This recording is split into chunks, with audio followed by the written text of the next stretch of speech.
அதிமுக குறித்து அவதூறு பரப்பியதாக தொடரப்பட்ட வழக்கில் சபாநாயகர் அப்பாவுவிற்கு சம்மன் அனுப்பியது மட்டுமில்லாமல் நேரில் ஆஜராகவும் சென்னை உயர்நீதிமன்றம் உத்தரவிட்டுள்ளது. சென்னை திருவாவடுதுறை ராஜரத்தினம் அரங்கத்தில் கடந்த ஆண்டு நடைபெற்ற புத்தக வெளியீட்டு விழாவில் பேசிய சபாநாயகர் அப்பாவு, முன்னாள் முதல்வர் ஜெயலலிதா காலமான பிறகு 40க்கும் மேற்பட்ட அதிமுக எம்எல்ஏக்கள் தங்களை திமுகவில் இணைத்துக் கொள்ள விரும்புவதாகவும் அந்த கருத்தை அன்றைய எதிர்க்கட்சித் தலைவர் ஸ்டாலினிடம் கூறியபோது அதற்கு அவர் மறுப்பு தெரிவித்ததாகவும் பேசியிருந்தார். அவரது கருத்து அதிமுகவுக்கும் அதிமுக சட்டப்பேரவை உறுப்பினர்களின் நற்பெயருக்கும் களங்கம் ஏற்படுத்துகிற விதமாக அமைந்திருப்பதாக கூறி அதிமுக சார்பில் 1 கோடி ரூபாய் நஷ்டஈடு கோரி எழும்பூர் குற்றவியல் நடுவர் நீதிமன்றத்தில் மான நஷ்ட வழக்கு தொடர்ந்தார்.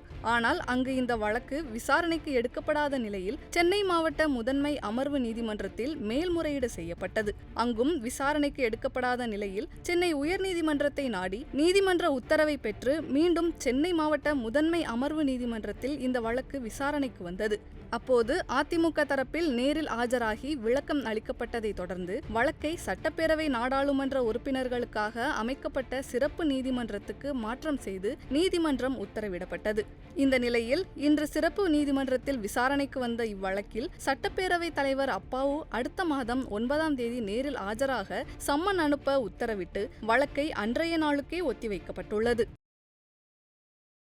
செய்திகளை உள்ளது உள்ளபடி தெரிந்து கொள்ள ரெஃப்ளெக்ட் நியூஸை சப்ஸ்கிரைப் பண்ணுங்க.